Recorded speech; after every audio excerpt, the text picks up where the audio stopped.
Elections ముందు చంద్రబాబు నాయుడు గారు ఏ విధంగా ప్రజల్ని మభ్యపెట్టి సూపర్ 6 పథకాలని చెప్పి అధికారంలో వచ్చినారో కూడా మనందరూ కూడా ఒకసారి గమనించాలి. కానీ ఈరోజు చూస్తే మనం కూటమి ప్రభుత్వం ఏర్పాటై దాదాపుగా 8 నెలలు అవుతున్నా కూడా చెప్పిన హామీలు నెరవేరకపోవడం, అదేవిధంగా అనంతపూర్ శాసనసభ్యులు దగ్గుపాటి వెంకటేశ్వర ప్రసాద్ గారు కూడా ఎన్నికలకు ముందు అనేక హామీలు కూడా ఇవ్వడం జరిగింది. డంప్ యార్డ్ని తరలిస్తామనడం చెప్పడం, అండర్ గ్రౌండ్ డ్రైనేజ్ తీసుకొస్తామని చెప్పడం, అదేవిధంగా మరువంక నడుంవంక ప్రొటెక్షన్ వాళ్ళని తీసుకొస్తాం, నిరుద్యోగులకు ఇండస్ట్రీస్ తీసుకొచ్చి వాళ్ళకి ఉపాధి కల్పిస్తామని కూడా చెప్పడం జరిగింది. కానీ 8 months అయినా కూడా ఏ ఒక ముందు అడుగు కూడా వెళ్ళని విషయం కూడా మీ అందరికీ తెలియజేస్తున్నాను. అదేవిధంగా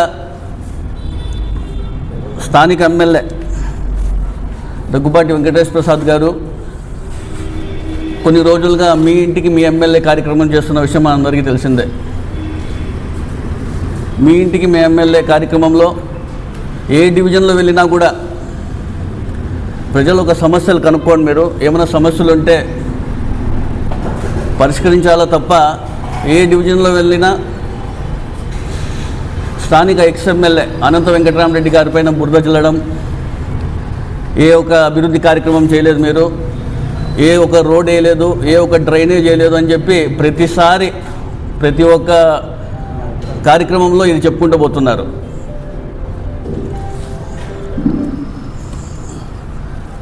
ప్రజలను అడిగితే తెలుస్తుంది గత 5 సంవత్సరాల్లో ఏ విధంగా అభివృద్ధి కార్యక్రమాలు చేసినారు కూడా.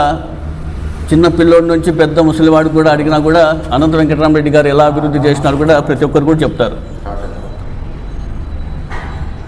కానీ మీరు మీ ఇంటికి మీ ఎమ్మెల్యే పోతున్నారు, మంచిదే, ప్రజల సమస్యలు కనుక్కోండి, ఏమైనా ఉంటే పరిష్కరించండి తప్ప మీరు ఊరికే లేనిపోనన్ని మాటలు మాట్లాడితే కూడా మేము ఇక్కడ చూస్తూ ఊరికే ఉండే పరిస్థితి ఉన్నాను కూడా మీ అందరికీ తెలియజేస్తున్నాను.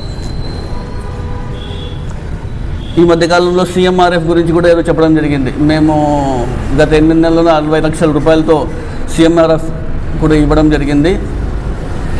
గతంలో వీళ్ళేం పట్టించుకోలేదేనో చెప్పడం జరుగుతుంది.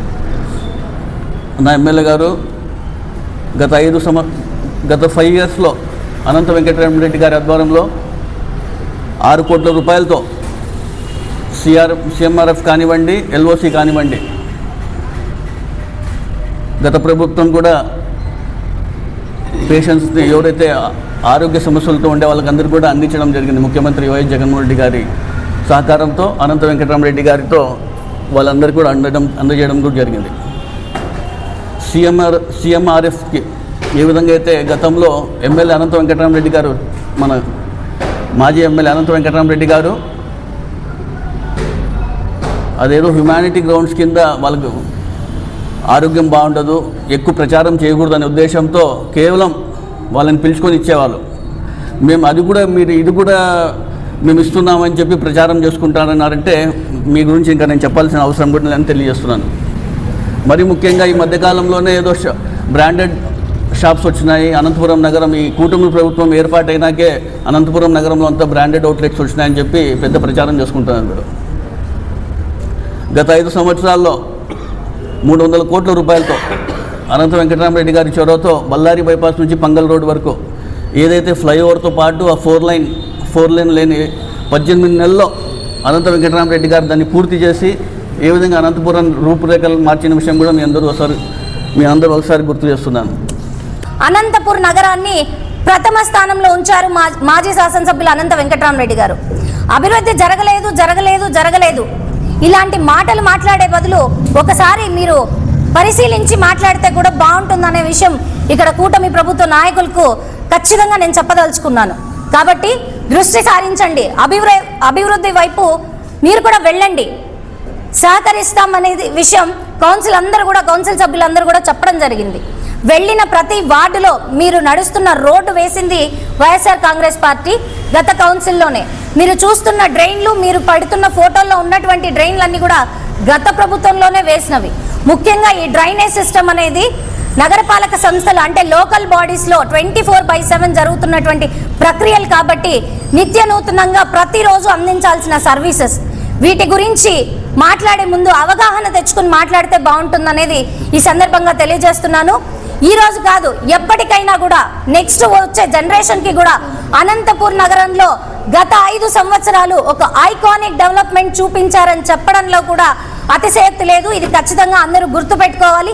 అంతకు మించి డెవలప్ చేస్తే ఖచ్చితంగా ఇచ్చిన అవకాశాన్ని సద్వినియోగపరచుకోవాల్సిన అవసరం మీకుంది. కాబట్టి ఐకానిక్ డెవలప్మెంట్ మీరు తీసుకొస్తారా? తీసుకురండి. మాటలు వద్దు, చేతలే ముద్దు. దయచేసి చేతల్లో చేసి చూపించండి. విమర్శలు చేయడం పరిపాటిగా మార్చుకొని డైవర్షన్ పాలిటిక్స్ చేయొద్దని చెప్పి ఈ సందర్భంగా కూటమి నాయకులందరికీ కూడా హెచ్చరిస్తున్నాను.